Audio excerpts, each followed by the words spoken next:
Oi, esse é o canal Até a Posse e hoje você vai aprender as 12 questões mais cobradas quando o assunto é duplicata. Tema super complexo, mas que espero que hoje não fique tão complexo assim. Então vamos lá, primeira pergunta. O que é a duplicata? Muita gente vai estudar sobre duplicata e não sabe para que serve uma duplicata e nem mesmo o que é uma duplicata. A duplicata nada mais é do que um título de crédito nominal, ou seja, que é identificada a pessoa que é beneficiária daquele título. Inclusive, esse é um dos requisitos da duplicata, a identificação de quem é o beneficiário daquele crédito.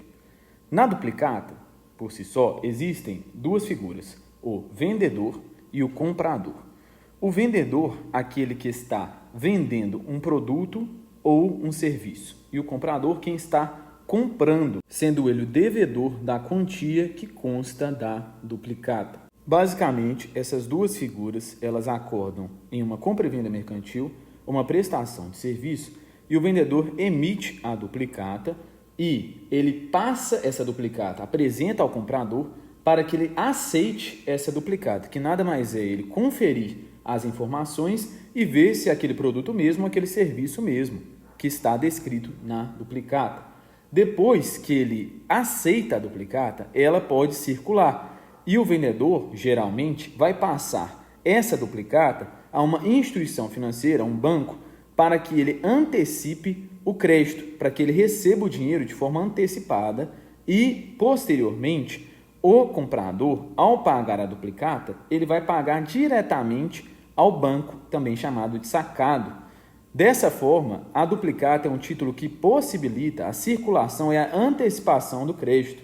Portanto, ao circular, ao oferecer a duplicata ao banco, o vendedor pode pegar seu crédito de forma antecipada, o que fomenta a economia inteira. Em segundo lugar, a duplicata é livre ou causal?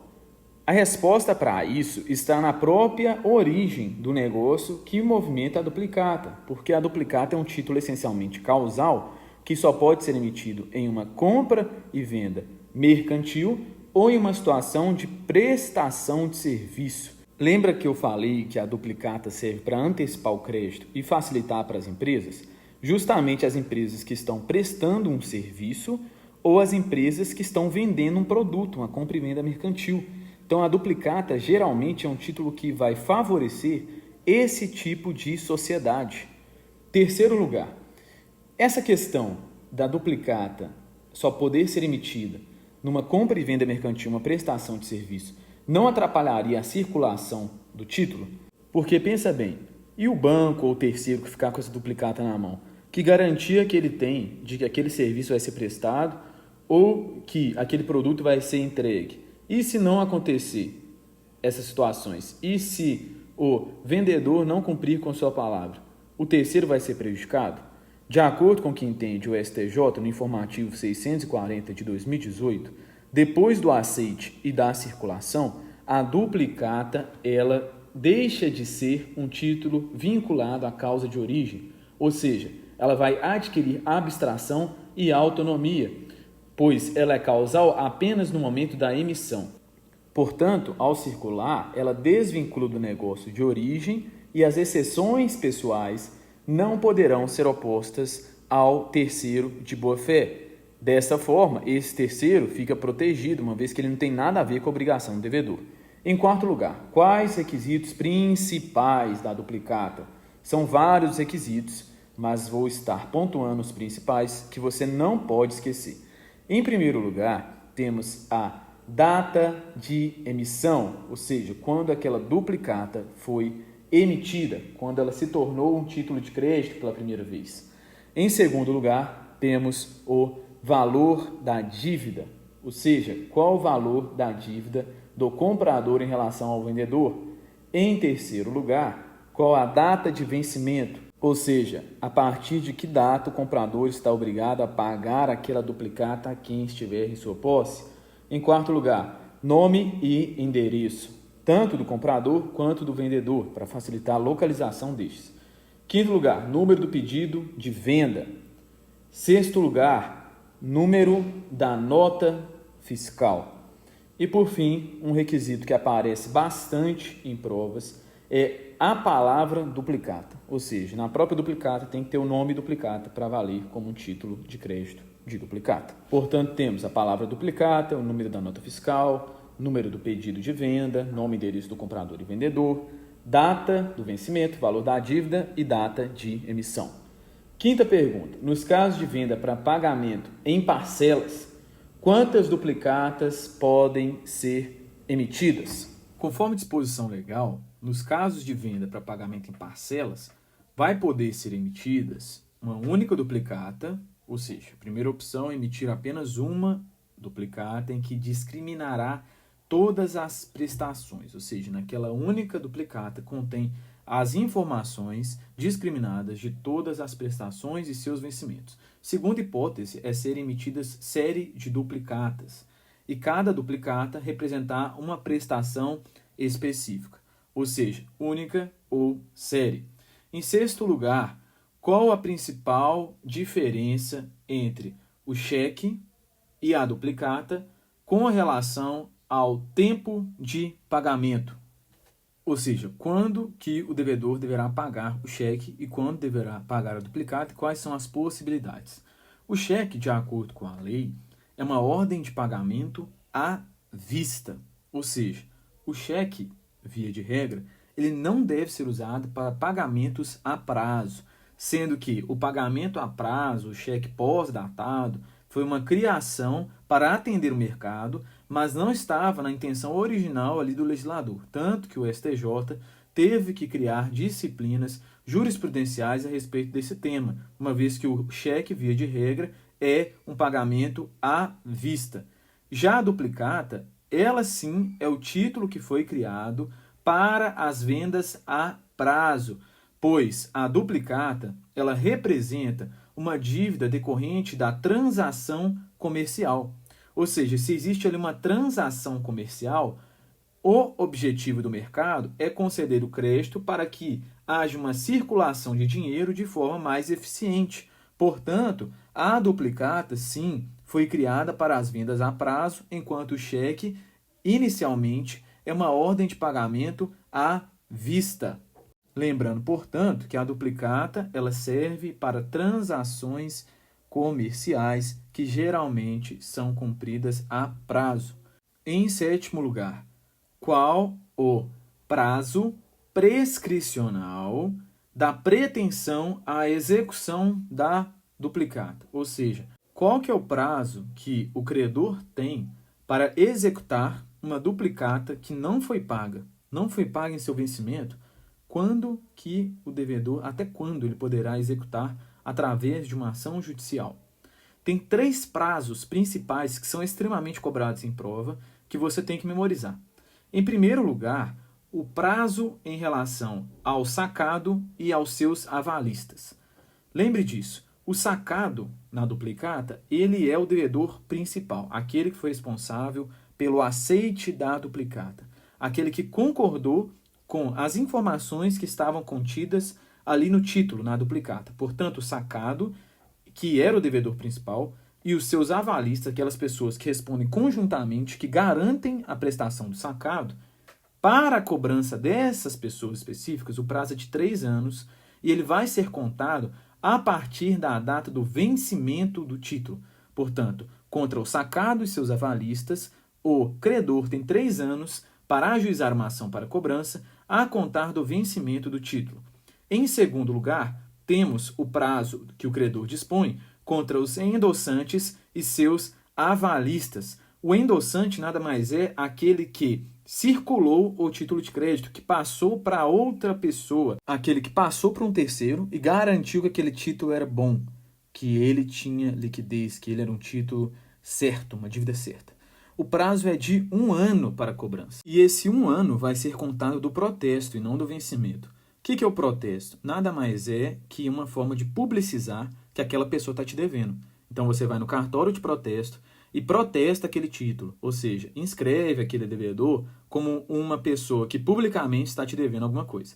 Em terceiro lugar, você sabe que quando a duplicata circula, várias pessoas podem responder por esse crédito, também chamados de cobrigados. Se um deles pagar, ele vai ter 1 ano contado da data que ele pagou para cobrar os demais. Vamos supor que ele não era o devedor principal, mas ele foi cobrado e ele pagou.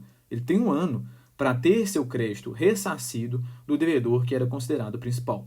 Tenta lembrar em ordem de importância. Quanto mais importante o devedor, maior o prazo. Então, 3 anos, 1 ano e 1 ano. Sendo que o único prazo que é diferente, que é de 3 anos, ele é o prazo correspondente ao devedor originalmente principal, que é nada mais é do que o sacado, aquele que aceitou a obrigação. Em 8º lugar, temos a seguinte pergunta: o que fazer se a duplicata não for paga, aceita ou não for também devolvida? Então, temos 3 situações distintas. A primeira delas é quando o devedor se recusa a pagar aquela obrigação que ele assumiu na data do vencimento. A segunda delas é em relação ao aceite, quando o credor manda para o devedor aquela fatura representativa da duplicata, ele confere as informações e, por algum motivo, ele decide não assinar, não assumir aquela responsabilidade. O que o credor pode fazer? Em terceiro lugar, quando ele não devolve para o credor a duplicata que ele deu aceite, que ele assinou. O que fazer? Apenas uma coisa, que seria o protesto. Assim como já vimos na pergunta anterior, o protesto é uma forma de constranger aquele devedor a pagar, uma vez que você torna público para o mercado que ele não aceitou, que ele não pagou, que ele não devolveu. Importante destacar nesse ponto que a lei das duplicatas põe um prazo de 30 dias para que o protesto seja realizado a contar do vencimento, para que aquele credor não perca seu direito de regresso contra os endossantes e seus avalistas, ou seja, para cobrar endossante e avalista tem que protestar no prazo de 30 dias do vencimento, senão perde esse direito. Em 9º lugar, a duplicata é de modelo livre ou ela é um título de modelo formal?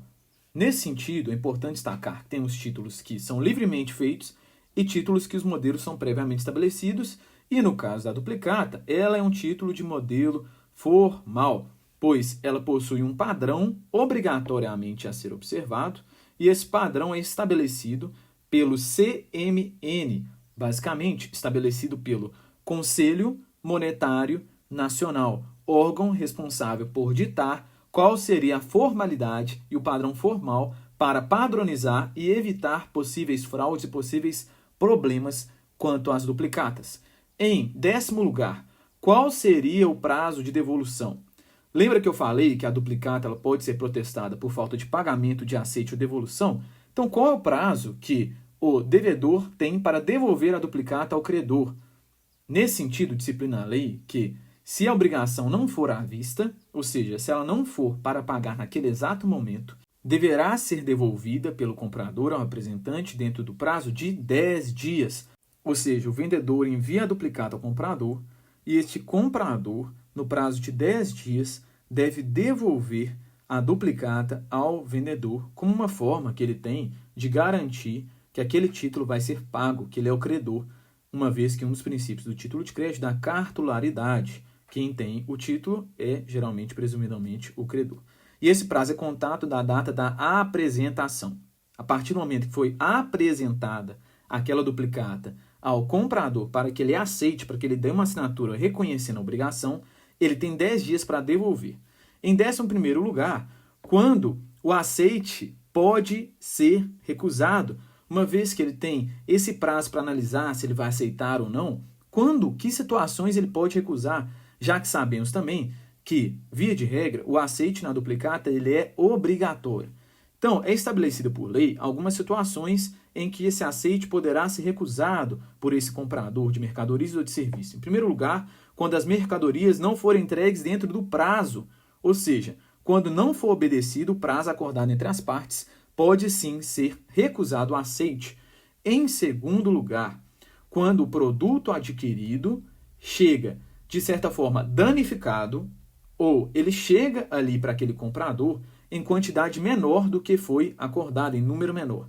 Nessa situação específica, poderá também haver a recusa ao aceite. E em terceiro lugar, quando a fatura apresenta informações inconsistentes com o que foi acordado. Então, vamos supor que foi acordada a entrega de X produtos e na fatura está escrevendo outra forma, está descrevendo de outra forma, poderá sim haver a recusa a esse aceite por parte do comprador. E, em último lugar, quando os prazos e os preços descritos ali na duplicata forem diferentes do que foi previamente acordado entre as partes. Bem dizer, 4 hipóteses principais. Por fim, a última pergunta seria se o comprador pode resgatar, ou seja, realizar aquela dívida, pagar aquela dívida representativa da duplicata antes do prazo de aceite ou antes, até mesmo antes do prazo de vencimento. Já que é uma obrigação a prazo, pode ou não pode? E, de acordo com a lei de duplicatas, pode sim. É possível que o comprador resgate antes do vencimento. Isso está disposto no artigo 9º da lei de duplicatas e é extremamente cobrado em provas. Por favor, deixe suas sugestões para novos vídeos, comentários a respeito de dúvidas que ficaram. E se esse vídeo de certa forma foi útil para você, eu peço que, por favor, você se inscreva no canal e ajude também curtindo esse vídeo para que esse vídeo atinja mais pessoas e a gente possa estar produzindo mais conteúdo para vocês. Muito obrigado e até a próxima.